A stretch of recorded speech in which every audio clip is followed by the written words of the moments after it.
See if we're going live. It says we're live, so let's see. We're going to just remove the background here so that we can see you. Hello, there we are. Hi, Anne. Yay. Hello, we made it. I think we were racing down the hallway. I know. Well, it's just kind of funny. Like I'm, with these new technologies. I mean, I may be the tech geek and you are as well, but you just never know what's going to happen with these things. So anyway, we're live and we had an awesome interview. And I want to check in with folks and see if there's any questions out there that have already popped up. But it looks like so far I think we had a little delayed start. So we don't have any live people joining us, although this tends to be one of those things where people pop on later. So let's just go ahead and maybe talk a little bit more about maybe some of the things we didn't talk about during the show. Because there's always, at least if you're anything like me, it's one of those things, oh, we didn't talk about that. Oh my God, that's such an important thing. And I think for people, particularly right now, we're still dealing with it's even more so than when we did our interview. People have been in quarantine for a while. They're worrying about their income. A lot of people have lost their primary income. They're looking at new resources and, e-commerce and particularly your methodology can be a great option for them to at least do something that is on the sidelines that can help bring them back to at least a better baseline. So I think maybe that's where we should start from, because I think that's something that's really relevant to not just our nomads, but people that are stuck at home. Well, I'll just say that with Corona, we have seen some industries land in the wrong bucket, so to speak, and they're really hurting, which is the vast majority of businesses. And then conversely, you see other people land in the lucky bucket. And the lucky bucket just happens to be as an Amazon third-party seller, because Amazon is having insane growth right now. They are now hiring, or already did hire 100,000 people, and now they're adding another 70,000 new staff and members to help run, they are so deluged. It's actually what's happening in the e-commerce space.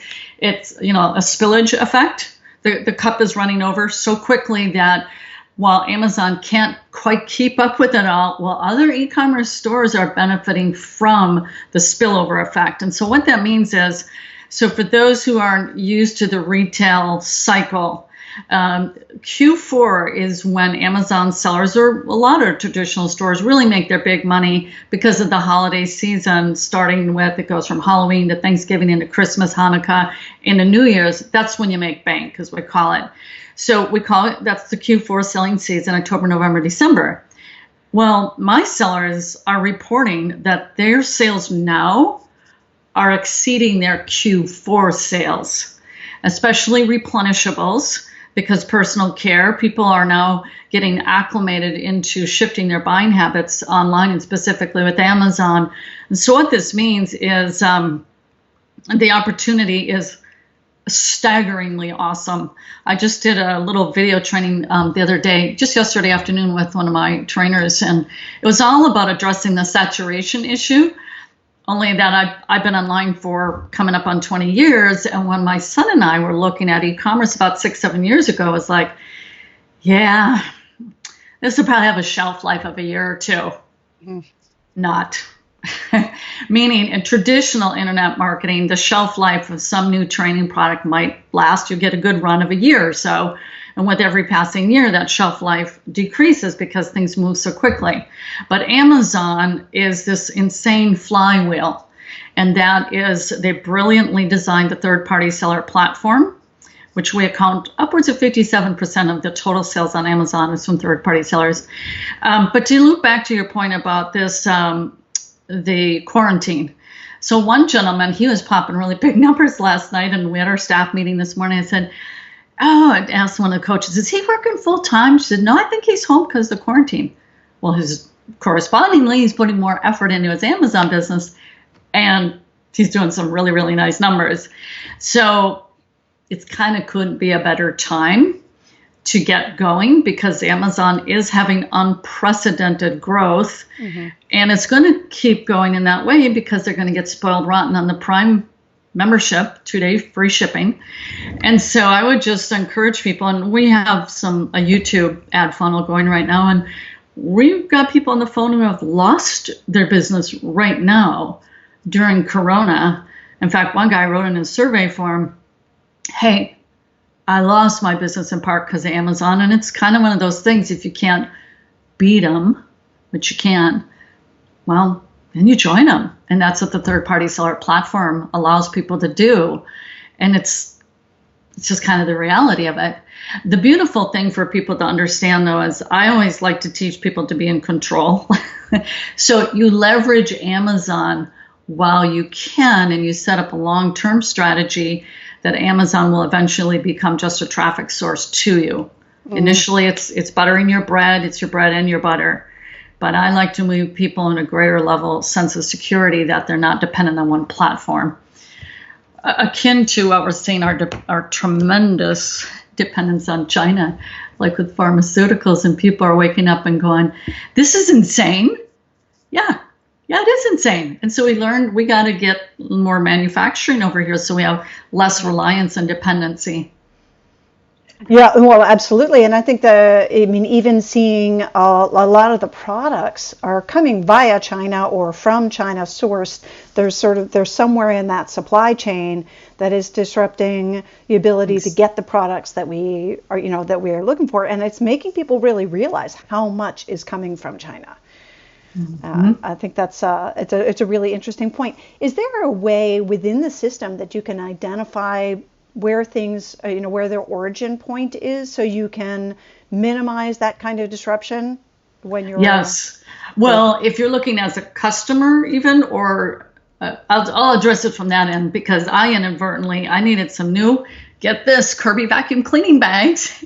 And I'm used to buying everything online because my husband is kind of the only shopper here. So when I want to buy, I just go online. I go to Amazon. And what do you know? I check in my order status because I'm like, why is it? Because I have a Prime, What? It's been a week. Didn't I order something else too with that other order? Sure enough. And it's not arriving until a month and a half later. I'm like, dang, they caught me again. I ordered from a Chinese supplier. And I'm like, shoot. So you can set your settings as a customer that you only see Prime offers. And this was merchant fulfilled, which means that the merchant can fulfill it. And I ended up with a Chinese supplier. In fact, this thing, I haven't replaced it, but I like having a calendar for my mouse. I didn't get a new one. And when I ordered it, I didn't realize I was buying from a Chinese supplier. And it took like a month, So you have to just be aware, and you can know who that store shop is. And then you just kind of have to dig a little bit, because to me, it's always a bummer, just from the customer perspective. I don't want to wait. Yeah. A month and a half for my Kirby vacuum cleaners bags. But are you referring more so as someone who's sourcing them? I'm thinking more from the perspective of people that want to get engaged in using and doing the e-commerce tools that you're teaching. Yeah. How can they ensure that when they choose products, that they're actually choosing products that are either locally, meaning within their country, sourced, or minimal transition time, so you don't get caught in that supply chain issue? Well, with the arbitrage method, so that's the method we start our members off on because it's the fastest way to cash flow. And that's part of our 3 pillars of e-commerce success. Pillar number 1 is cash flow. Get it up and running and keep it going so that it funds your business and not having to rely on your personal resources, which is often the case when people are starting a business. We don't want it that way. We want that cash flow just looping through. And that all has to do with sales velocity. And so to that extent, it becomes a moot point in this regard. You're sourcing from stores where they already have these products at hand. So it's mitigated that way. And with this particular method, so with arbitrage, you can either do that where you go locally to a store and scan, which my sellers have still been doing, even despite kind of minding this whole quarantine thing, but all the Walmarts are open. And so my sellers have done that. But you can also do it online. And so they're not going to list products that they're only going to have those products available that they can sell you right then and there. So with the arbitrage model, that becomes a moot point that you don't have to be concerned about. Now it's going to be 8 weeks before I get my products. And now where that would come into play is if you're doing wholesale sourcing and private label and sourcing from China. And that's where, as you advance up the chain of ever-evolving sourcing methods, there are more and more layers of risk. And that is definitely the case with private label. I have a son who lives in China, and he does sourcing agent. But, what was it, about 3-4 years ago, there was the dock workers were on strike in LA. And so as you're wanting to, your goods are supposed to be there, and they just sat there, the tankers, as those goods were sitting on there as they were working through the negotiations. So all sorts of weird things can upset the supply chain, especially, obviously, the further distance and from a different country, the more layers of things to go wrong. Arbitrage, it's not at all a factor. That's interesting because, you don't really, without sort of engaging fully within the system, you don't recognize where those bottlenecks might occur. And they could be politically related, they could be, production related, but there's really no way of knowing. What are some of the things that you can track to try to minimize those risks? Well, again, having just a lower risk type of sourcing method. But on that point, though, wholesale, you have full control as a seller, or as then would be someone who's buying the wholesale products. If you're like, I am not going to source from overseas. I've heard too many stories go awry and this and that. I'm just going to source internal from the U.S. That's really more on your own decision-making process. And I personally I predict that there's been kind of a wake-up call of sorts that we had no idea. For example, all the protective equipment, that's primarily China, and the mask and everything. And so people are like, this should never happen again. And so I think manufacturing is going to surge here in the U.S. And furthermore, with all the job losses, well, perfect timing then. And so that would be on the end user, or I should say the seller, if you're like, I just don't want to have those kind of risks. Because India, I had someone say, well, no, we don't source from China anymore. We're good. We're going to source from India now. Well, now India's under quarantine. So it's kind of caught everybody, stuck in that. But it could just be, I'm sure, all the learning lessons from this thing that I am not going to deal with that. I'm just going to source here from the U.S. and maybe even more, like you say, within your own state, within reason, because what it comes down to is Amazon is a really unique marketplace. So it isn't so much of, well, I've got my dream product and this is really exactly how I want it, boom, boom, boom, boom. It's really more about what the demand is on Amazon and then you coming in as a seller to help supply that demand. I have so many questions. I'm trying to think of which. I'm happy to answer them all. Yeah, well, is there any, and feel free to sort of, throw some things out there that, because I remember after our conversation when we did the interview for the show, there, you were like, oh, we should have covered this. What else? I think there's, there may be things that haven't occurred to me. One of the sort of big questions that a lot of people ask, and this may be part of what you guys do in your training, is sort of just how much of an investment, both time and money, do you need in order to get started? That is such a great question. We just created a profit calculator tool specifically for arbitrage sellers, and it allows them, it's not yet released, but it will be very soon. I just did part of that recording yesterday. And so it allows people to know in advance what your return on investment is and your profit margins.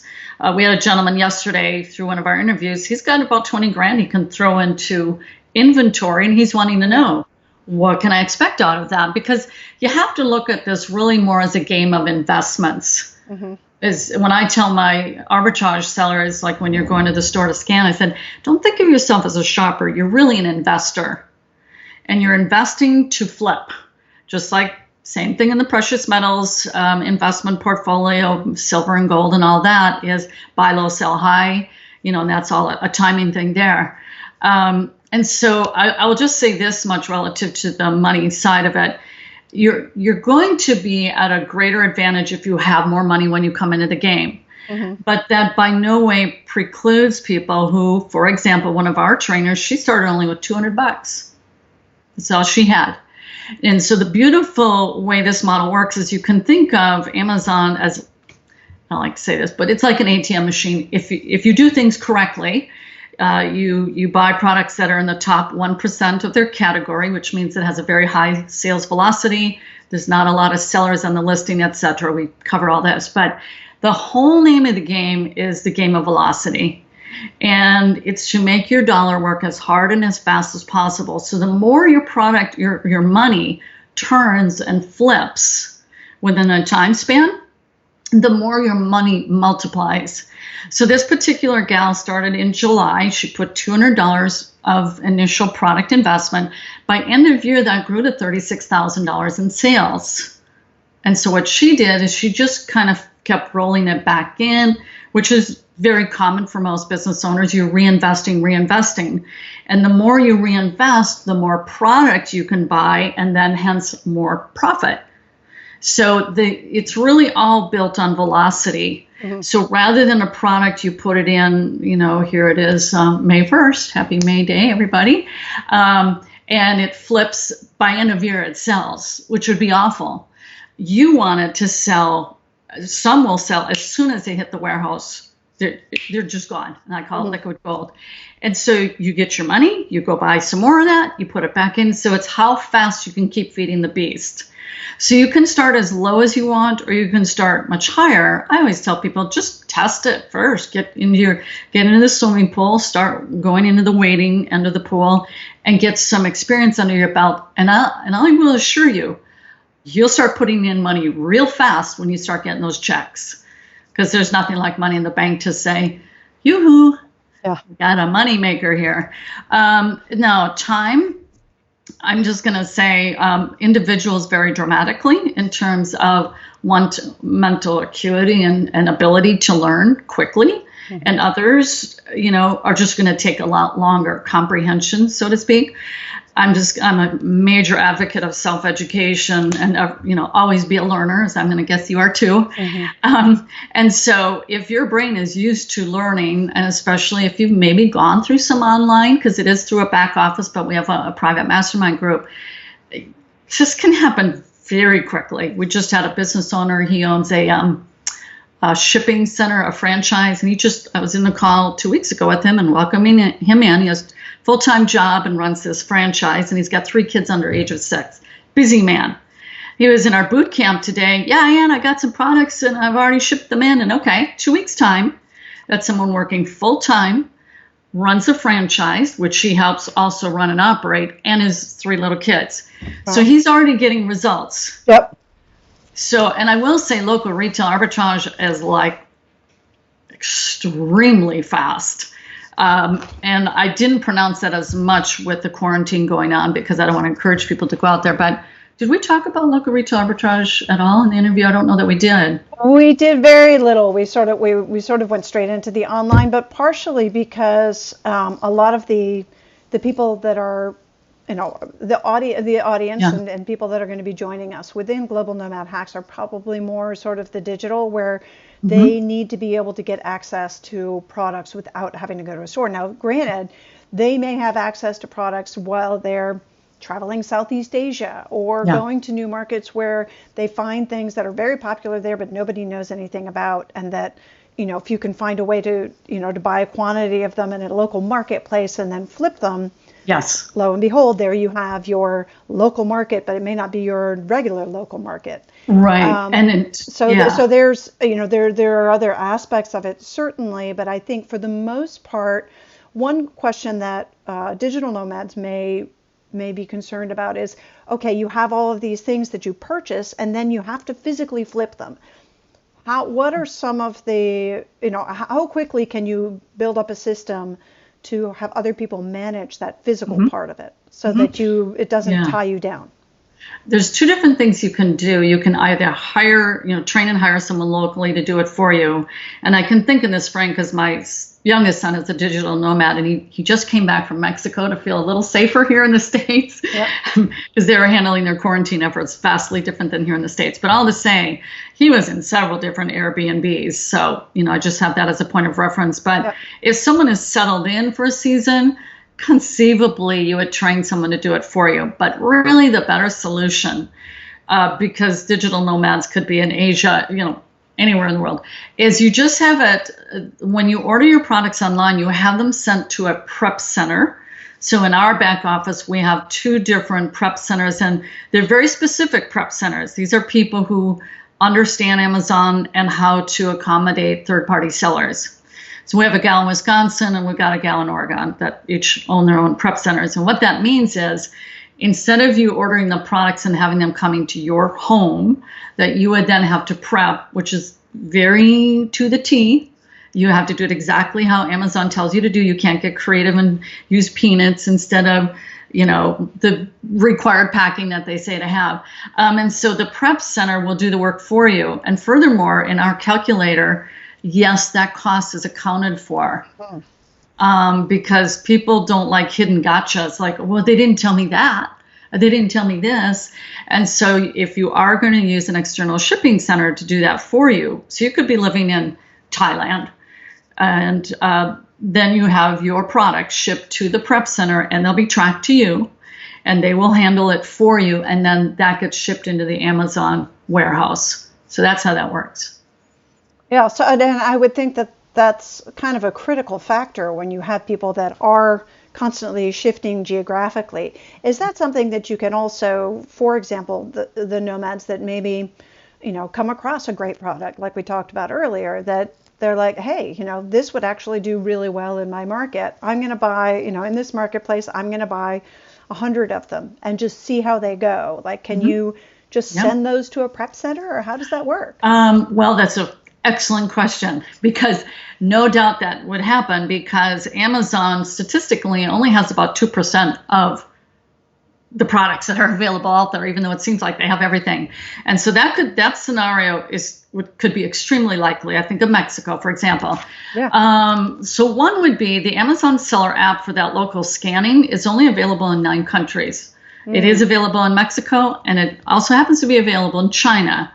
So, and I don't know the whole list, but I know the UK is one, and most of the European countries. So Italy is included in there, and it may have expanded past 9. This was like 3 years ago when I last checked. But all to say, in terms of the local, and that would be to buy and flip. But if you wanted to say buy 50, and so what the Amazon seller app does, it's going to identify, I'm holding up my phone because the app is actually on your phone, and you scan the UPC code on the back of a product, and it's going to show if it's on the Amazon catalog.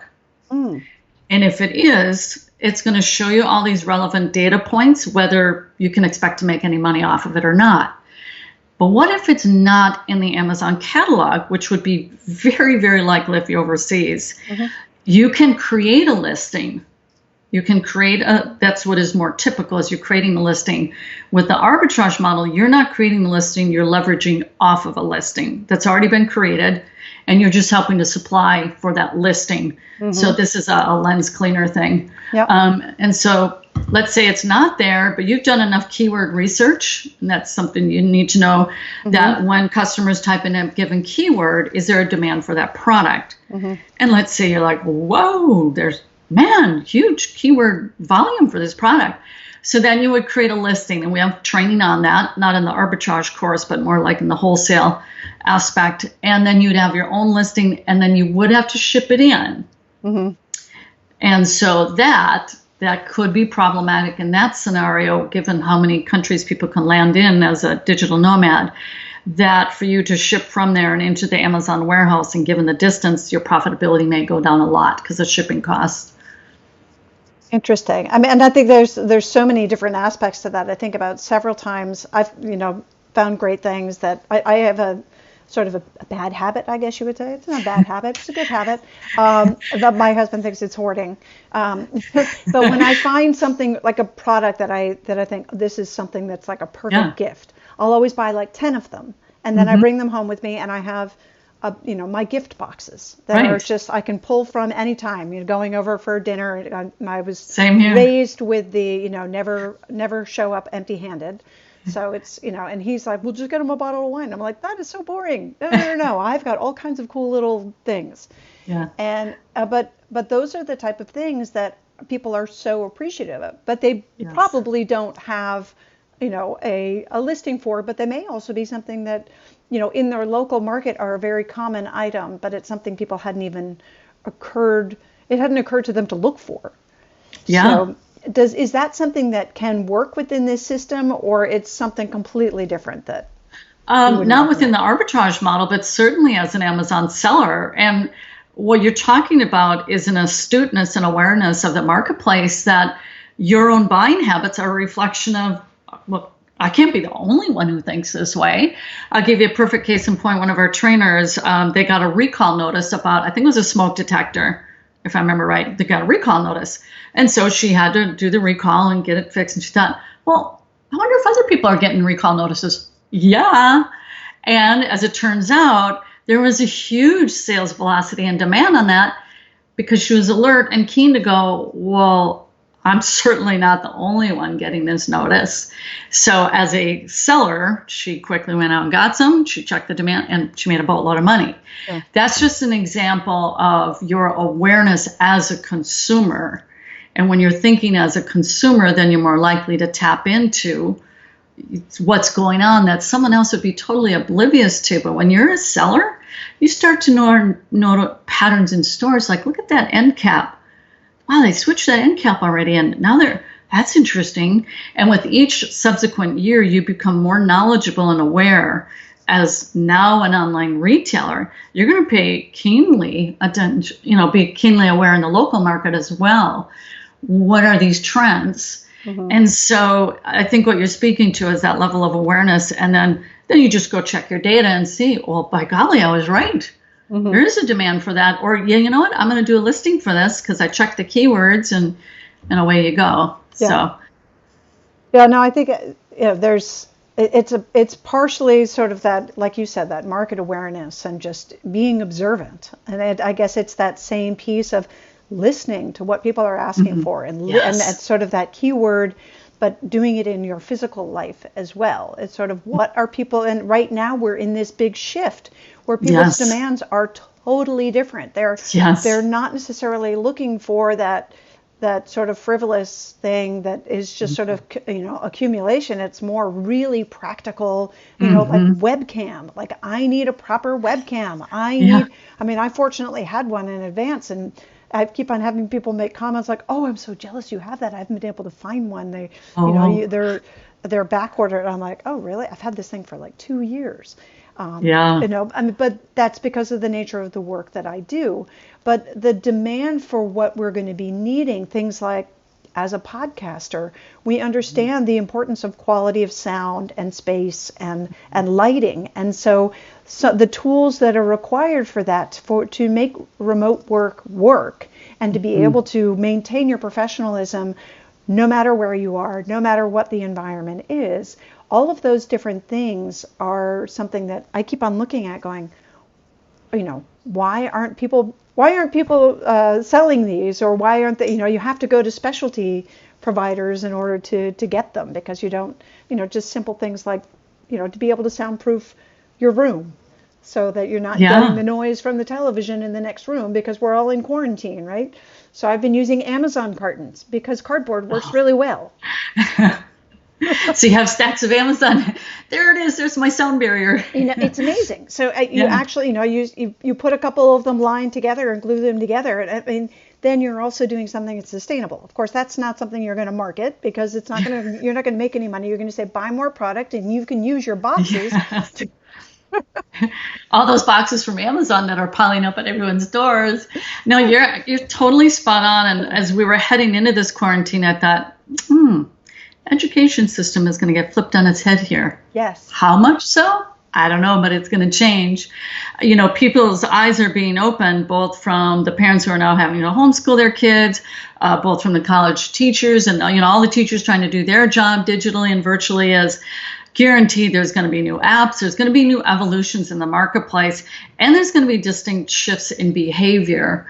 So I think about the digital nomads, for them to be aware of. I mean, that's a growing marketplace.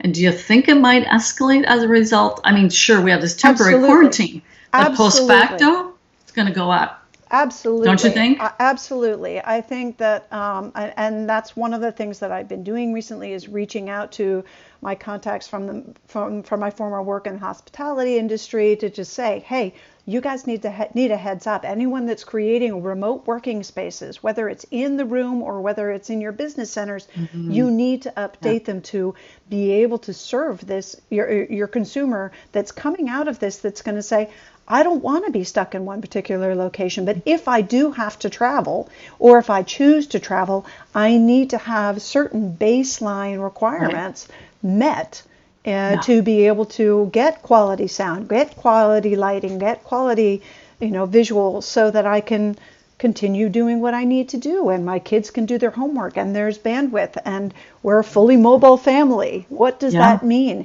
In your car, in your, in your workspaces. So I think we're going to see an incredible shift there, which means that there's going to be a very different market for goods that serve that population as well. 100%. I firmly believe, because they're now having to adapt to more technology. They're going through that tough and rigorous learning curve. But once they get through it, and then the doors are opened up to them, they're going to go, this spells freedom for me. Yeah. And they're going to have to acclimate. I can't even tell you how many technology devices that we continue to buy. We do a lot of video shoots. We're building a video studio, and it's our life, and more people are going to be coming into that world because it was kind of forced upon them, and they had to grow and evolve. And so coming out of this is going to be ever so fascinating. I get intrigued even by right now. So sweatpants skyrocketed. Domino stock went up. Why? Geez, I haven't cooked a dinner in how many years? Oh, let's just order Domino's. And so, and then home gardening is starting to flourish. And it's just, I get so intrigued with trends and shifts. But this whole digital shift is now a whole, tens of millions of people have been shoved into this at a pace they weren't anticipating. Yeah. But welcome to the brave new world of technology. Well, absolutely. And I think that, one piece that I hope Amazon will catch up on is the sustainability factor of making sure that, okay, we're shifting into a whole new world. A lot of the things that we had before are redundant. And so how do we get rid of, the extra technologies? How do we find, ways that we can sort of rotate them into where they, those of us who are fortunate enough to have a glut of too much technology, and some of it's still functioning, but we may have upgraded to a different system. How do we find simple ways to reintroduce that into the marketplace so that it can be available for others who need it? I don't know. So whether Amazon gets held accountable for not just dumping the system with too much stuff, but also finding ways to reintroduce it, and maybe even having, or maybe somebody else, another player will come in to complement it, but holding Amazon accountable, I think, will be really important, whether it's a partnership with them to, basically have an opportunity to have sort of, a used clothing store, a used electronics, ways that these things can be reintroduced to the system, because I think people are really excited to see clear skies, and they're excited to see clear water, and they're excited to see the impact of people not moving around as much and less pollution, and that we can actually make a difference. This is true about the clear air. They're going, wait, we didn't know we had blue skies over in China. Oh, you can see the stars again, I think there's so much to be said for that. And so I think, we shouldn't discount that factor, but it does drive what are the things that maybe are going to be potential markets for us. Is it, secondhand? Might there be a secondhand market as well? And to maybe help out third world countries, or absolutely. However, someone will probably rise to that. That's like the whole share economy that came out about 8-10 years ago. And the share economy has completely, especially for, younger than my kids are all millennials, and I don't know what is it Z after that, Generation Z. Yeah, and they're not going the path of big house, cars. No, No, they want tiny houses. They want tiny. They want mobility. They want freedom. Yeah. And they don't want to be tied down with stuff. So they're not following in their parents' footsteps. They want that ability to be nimble and light. That's what I've seen. And they're not going to, so like selling those big homes on a hill. Good luck, because Generation Z is not going after it. And also Generation Z is, I love reading the stuff about it through Gallup and all that and tracking those stats is, and it is very intriguing about engagement in the workplace. And millennials and Gen Z, they want to be a part of an organization that has a mission, a vision, and a purpose. They so don't want just a paycheck. They'll be gone. Yeah. So, and I have a number of millennials, and they had such a wonderful, and a Gen Z mix into our demographics of our company. And I think we'd be sorely remiss not to be in touch with that, because millennials actually just, for the first time, I think it broke this past year, past baby boomer expenditures, which I was like, wow, we turned that corner? That's a big one. Yeah. So buying power. So. Oh, absolutely. I mean, they have incredible buying power, but I think it's fascinating to me. I have 2 Gen Z kids, and absolutely, they're very motivated by purpose. They're very motivated by, granted, they like to come home to the big house, but they don't want one themselves. Right. Yeah, you can have it, Mom and Dad. You can have it. I'll come visit here. Exactly. So we'll see how that plays out once they have their own kids. But at this point, they do like the idea of the tiny home and having the most flexible type of work.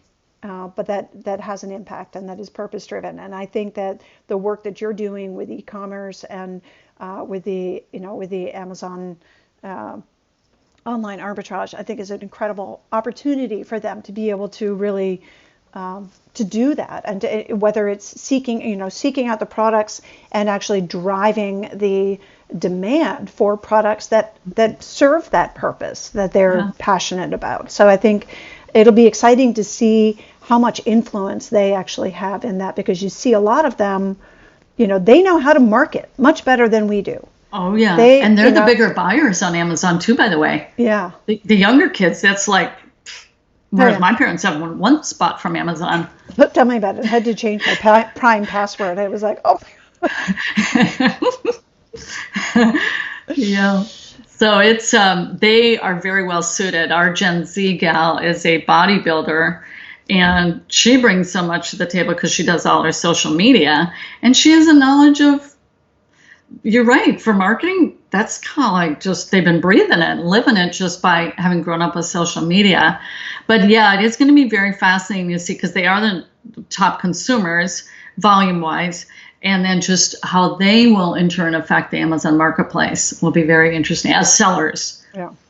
What are some of the trends that you've seen in the way that Amazon is managing their sellers or online arbitrage? Are there any risks there in terms of, are they changing the rules? Because there's so much in charge of sort of what happens there. What are some of the things that you need to be mindful of so that you don't break the rules and get cut off? Or that you actually can use the system properly. Yeah. Yeah, it does happen where people have their accounts shut down. I'm just going to put it out there. Mm-hmm. But really what it has to do with, and this is speaking to the level of professionalism from whom you get your training from, because I've been in the internet marketing space for a long time. And so youngster guys that were kind of my peers tend to like to do black hat stuff.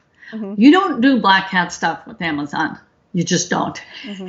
Their algorithms and their bots and artificial intelligence is off the chart. So the main takeaway for people is follow, literally print out and know their terms and conditions. Terms of service, they call it TOS.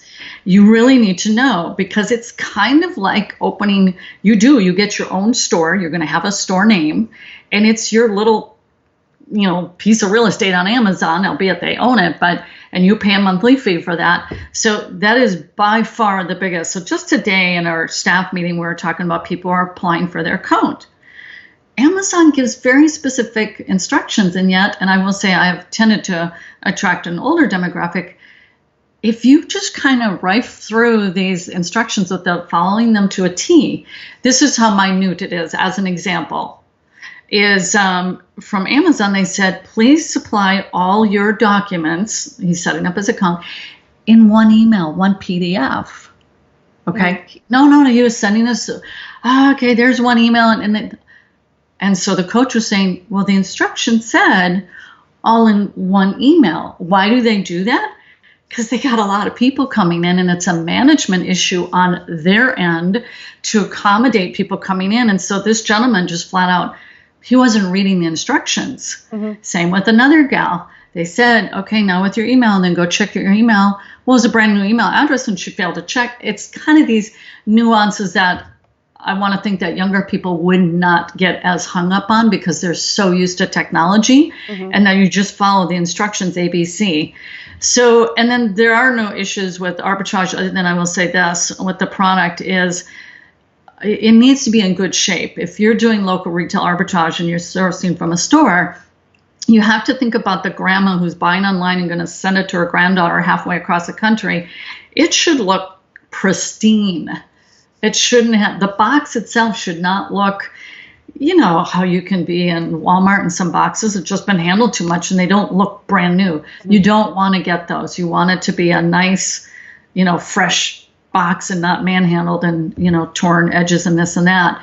And so it's an eye with that. And then you've got to pack things according to their terms. But if you're having a shipping center do it, trust me, they follow the rules because they do it for, you know, many sellers.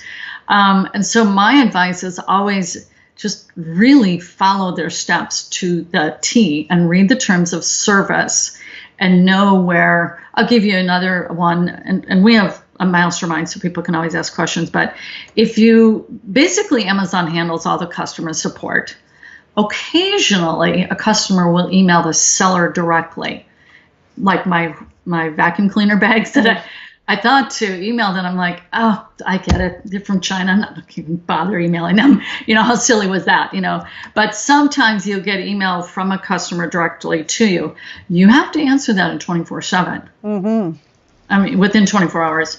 And the point is, Amazon is extremely customer-centric. And so they are trying to standardize a customer experience. And think of that, with tens of thousands of sellers, and they have to standardize a customer experience.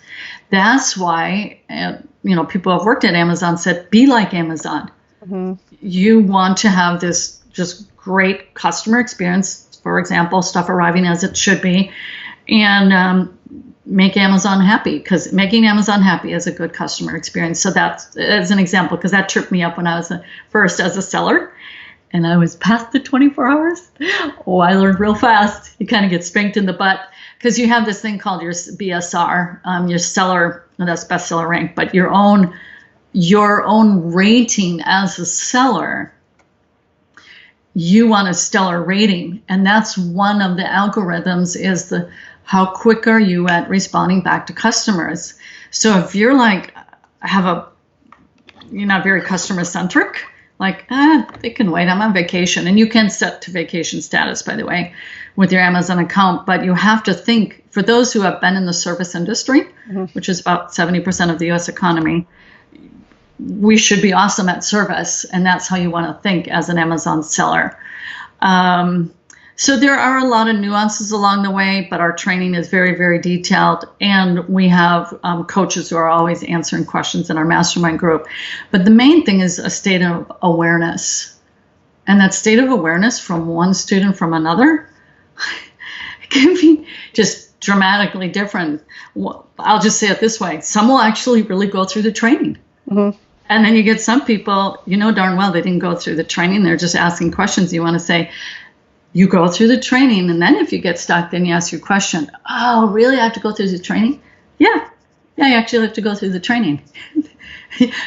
Because the status on Amazon, by the way, they call you professional seller. Yeah. And what does a professional do? They do what others won't do, which would include going through extensive training and doing things correctly. So If they're a digital nomad, they didn't get to that without having used their brains. It takes prowess, it takes skill development. And so I want to believe, because since my son is a digital nomad, on the whole, you've developed a unique talent and you probably are extremely technologically savvy, typically for a digital nomad, that you're kind of already way up the chain to be able to adapt and become a seller on Amazon. Folks who are older and don't know apps and this and that, it's a harder game for them. But for younger folks, they're like up here, ready to jump into this. It should be, like, for example, we have a software engineer. He said, Ann, I've never been an entrepreneur, but I just do everything that you tell me to do, and I become an entrepreneur. It's amazing. And he's doing really well.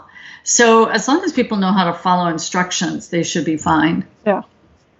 Oh, no, it sounds great. And I think it's definitely something worth people taking a look at. And is there sort of an entry point that people can sort of test to see or try to get an understanding of, like, is this for me? Do I, what is sort of the baseline or the lowest level of entry? Is it one product? Is it 5 products? Is it, how much time per week, if they want to just test it out and see, is this something that's going to be good for me? Because for some people it won't be, but for others, they'll be like, this is my thing. I would say for one, so you have a resource and they can watch this informational video. I'm really big about, just think about when kids go to college and they're eeny, meeny, miny, mo, oh, should I go that way? Should I go? Get a feel for it. And so even just a intro video, which you have in your resource, I go through the model. And if that, you'll kind of get a feel just from that, if it, quote unquote, floats your boat enough to take a deeper peek. And so the first step is, in order to sell on Amazon, you do have to have an Amazon seller account. There's no getting around that. However, there are 2 different ways you can do that. The professional one is you pay $39.95 a month. The other one, and the name of this lower level account, I can't remember the name of it, but you only pay 99 cents per product you ship in. So that is a testing the water model where, okay, 99 cents and I can just send in one product without having to actually set up the full-blown professional seller account. You can go at that lower level. Is that per product or per unit? Per unit. Per unit. Okay. Per unit. Yeah. So you got that 99 cents. And so all it means is when you hit 39 in a month, this is per month, the monthly fee, then you go, you know what, this works. I better get my professional seller account now. So there is that lower tier. And quite honestly, I don't know if while they're in hypergrowth, that maybe that one isn't available right now. I haven't heard that it's not, but I know so many things have kind of been shifted and accommodated during this quarantine time. That's maybe one, but it's been there for years. So 99 cents though, if you're starting out with something, obviously you want to have something that 99 cents is only a small portion of that. Because if you're flipping products that are, $5, that's 25%, or not 20%, that's 20%. Already that's taken off just from that fee.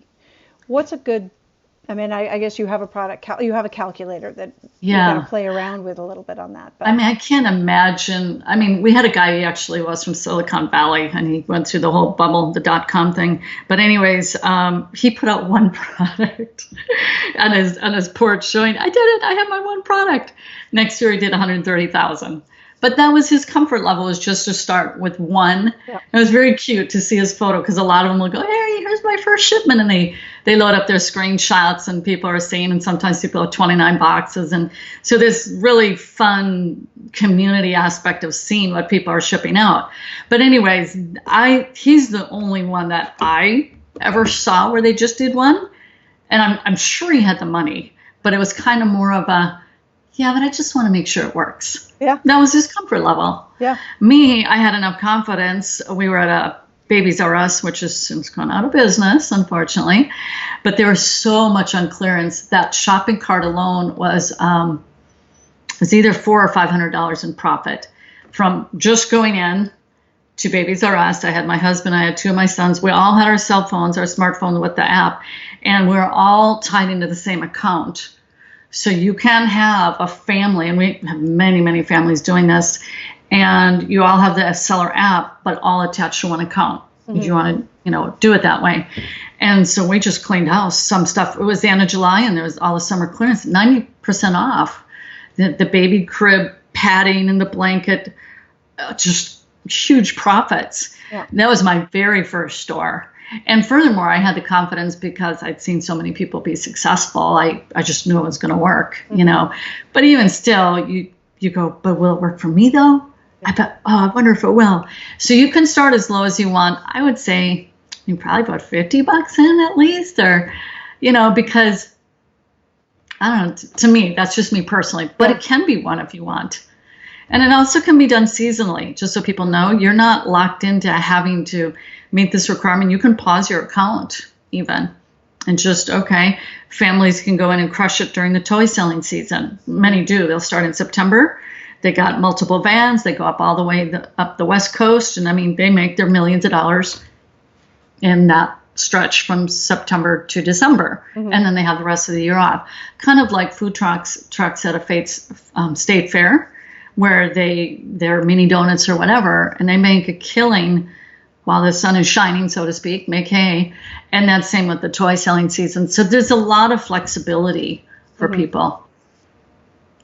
Interesting. I mean, I'm just thinking about like the travel season, for example. There's a big wave that's sort of before the summer, sort of preparing for any kind of travel. But there's also when people are moving into dorms and to schools or going to do study abroad programs or whatever it is, there's a whole nother wave that's probably in August. And certainly then, at the beginning of each semester, I would say there's probably, a different wave. And that's that was going to sort of lead into my other question is, do you do your stores based on themes, or is that just a choice? Like you say, okay, well, my store is specifically around this particular topic, or is it just I'm going to buy what I can make a good profit on? It really depends on the seller. There are stores that exist and they decide you can't beat them, you join them. So they bring, the day I saw Kenmore on Amazon, I'm like, okay, a brand like Kenmore being sold on Amazon? Well, Sears has been on the brink of bankruptcy. So then that's when you really know the world is changing. But all to say, when it's an existing store and then they want to keep their brand of their store and they bring it into Amazon, and that's what Amazon is really looking to do, is to be the brand launcher. Again, with the arbitrage method, it's strictly whatever is selling, and that is profitable.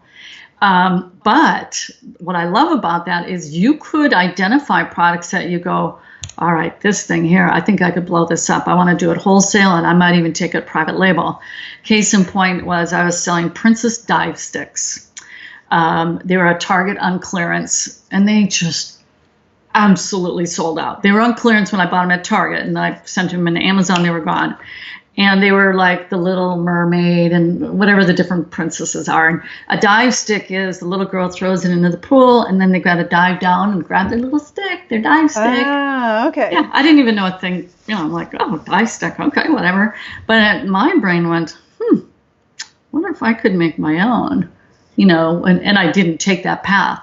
But when you see something selling, and obviously it was hot because it was all branded Disney stuff, but could there be other cool dive sticks? Clearly, dive sticks were popular because they sold very quickly.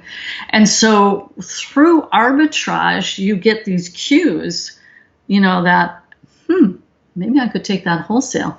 Maybe I recreate that product differently, like the dive stick. There's all sorts of different kind of dive sticks, and I come up with something different.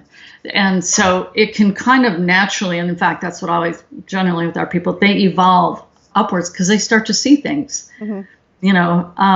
but it could be someone just flat out wants to have their own store brand, or they already have one and they can bring it into Amazon. The real key though is, will it sell? Because at the end of the day, especially if you're an FBA seller, it's going to sit in their warehouse, and there's something called long-term storage fees. They put a little match under our heinies to say, and that needs to sell, or else you're going to pay a little more storage, and rightly so. And they're basically training people how to be great sellers. In other words, get that thing sold. Don't let that sit in our warehouse. We have more stuff coming in. Get your products sold. And so Amazon is a really great way for people to get acclimated and into an understanding of the online retail space. There's nobody better to train you than Amazon. And then take all these things that you get educated on as they determine the criteria, because their criteria is all based on what works. And when you're new, you don't know necessarily what works. They'll let you know what works. And so you grow up in their world, so to speak, and it serves as a launch pad. So an example is we also have a print-on-demand course. And so our master trainer, he did arbitrage for 5 years. And then he started doing wholesaling and what's it called, the discount thing? Losing the term. Anyways, private label. And then he did print on demand.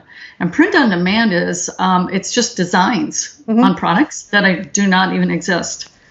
So you have no money in capital. Yeah. And when someone places that order, he sells mugs primarily. They buy that mug. Then that print order goes to a shop, and that shop, in his case, he bought a very expensive machine and he does it.